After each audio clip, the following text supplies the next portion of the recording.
अब बात कर लेते हैं प्रत्याशियों की, चाहे वो बसपा की जो नई लिस्ट आई है उसके बारे में बात करेंगे, और उसके बाद हम जो बीजेपी की जो नई जो बची हुई टिकटें हैं, जो 4 सीटें करीब ऐसी हैं, उनके बारे में चर्चा कर लेंगे। तो शुरुआत करते हैं बसपा से।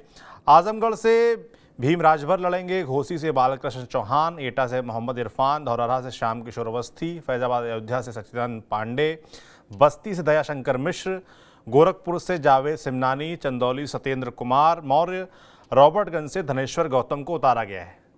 तो बसपा के प्रत्याशियों के नाम पंकज जी मैंने आपको बताए। चर्चा खासतौर पर आजमगढ़ और घोसी की कर लेते हैं, क्योंकि आजमगढ़ से भीम राजभर हैं जो कि पूर्व प्रदेश अध्यक्ष रहे हैं, और घोसी से बालकृष्ण चौहान है जिनका जिक्र आपने हाल में किया भी था कि वो बसपा से टिकट ला सकते हैं, पूर्व सांसद हैं। तो क्या इन 2 सीटों पर घोसी से ओम प्रकाश राजभर के बेटे लड़ रहे हैं, और आजमगढ़ में जो चल रहा है निरहुआ और सामने धर्मेंद्र यादव, वो तो हम देख ही रहे हैं कैसे अखिलेश यादव मैनेजमेंट करने में जुटे हुए थे। तो क्या ये 2 सीटों पर बसपा झटका दे सकती है, और देगी भी तो किसको देगी?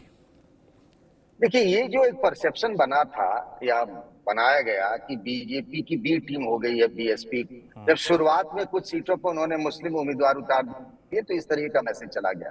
लेकिन आज की जो ये लिस्ट आई है ना, वो बीजेपी के लिए परेशानी की बात हो सकती है, सरदर्द बढ़ सकता है। खासतौर से दिनेश लाल यादव निरहुआ के लिए बड़ी बुरी खबर है आज जो आई है। आजमगढ़ से भीम राजभर, ये जो मूलतः रहने वाले मऊ के हैं भाई। और देखिए कि ये जो आजमगढ़ की सीट है ना, यहाँ पर राजभर वोटर भी ठीक ठाक है। आप अगर 2014, 2019 के रिजल्ट देखिए या फिर बाईपोल के, तो अगर आप बीएसपी के जो गुड्डू जमाली हैं, वो 2019 का लोकसभा चुनाव भी बीएसपी से लड़े, माफ करिएगा, वो उपचुनाव लड़े 2022 में, जी हाँ। और उससे पहले जब लड़े थे तो दोनों में उनको 2,66,000 के आसपास वोट मिला है गुड्डू जमाली उप शाह आलम को। यानी बीएसपी का वोट बैंक एक तरीके से फिक्स है। गुड्डू जमाली को कुछ मुस्लिम वोट बैंक मिल जाता था, और क्या हुआ कि लोकसभा के बाईपोल में उनकी वजह से धर्मेंद्र यादव हार गए। हालांकि 2019 में अखिलेश यादव जीत गए थे, लेकिन 2022 के लोकसभा उपचुनाव में धर्मेंद्र यादव हार गए जब अखिलेश यादव ने अपनी सीट छोड़ दी थी। तो ये हुआ था कि मुस्लिम वोट का डिवीजन हो गया था। अब जो भीम राजभर आ गए हैं, इनके आने से क्या होगा? एक तो ओम प्रकाश राजभर बीजेपी चले गए थे, अब भीम राजभर बीएसपी के प्रदेश अध्यक्ष रहे हैं। बहुत लोग उनको ऐसा बहुत भौकाली नाम और सब लोग जानते हैं, ऐसा नहीं है कि राजभर बिरादरी का कुछ वोट तो काटेंगे।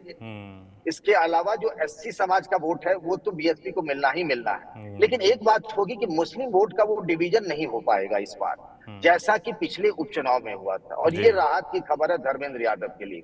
अगर इस वोट में डिवीजन होता तो फिर समाजवादी पार्टी कैंप में बेचैनी बढ़ जाती और ये बड़े खतरनाक संकेत होते। लेकिन साथ ही दिनेश लाल यादव का बीपी तो जरूर बढ़ गया होगा, ये जो नया कैंडिडेट आए हैं भीम राजभर। और वैसे ही ओम प्रकाश राजभर, जिनकी माता का देहांत कल हो गया है, और उनके बड़े बेटे अरविंद राजभर घोसी से चुनाव लड़ रहे हैं। वहां पहले बात थी कि बसपा किसी मुस्लिम को उतारेगी। वो अरशद जमाल है, एक नगर पालिका के चेयरमैन है, उनकी चर्चा भी हुई, कोऑर्डिनेटर से बातचीत भी हुई। लेकिन बाद में बालकृष्ण चौहान की मायावती जी से मुलाकात हो गई आज से हफ्ते 10 दिन पहले, और मायावती जी ने उनको भरोसा दे दिया कि बालकृष्ण चौहान आप ही लड़िए। अब क्या है कि वहां दारा सिंह चौहान जैसे नेता बीजेपी के साथ हैं, लेकिन यही दारा सिंह चौहान हाल ही में विधानसभा उपचुनाव हार चुके हैं भाई। तो क्या है कि बालकृष्ण चौहान जो 99 में वहां से सांसद रहे हैं, उनके होने से बीजेपी के वोट बैंक में सेंध लगेगी। और उनके क्या होगा, तो इसका नुकसान किसको होगा?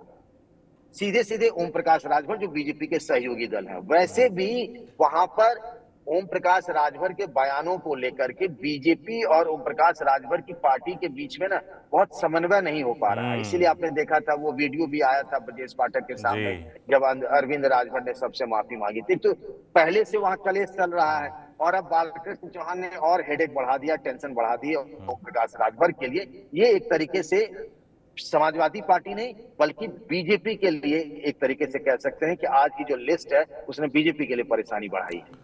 बिल्कुल, बीजेपी की टेंशन बढ़ेगी। जाहिर सी बात है कि कम से कम 2 सीटों पर, बाकी भी सीटों की बात करें तो वहां भी समीकरण बिगड़ते दिख रहे हैं।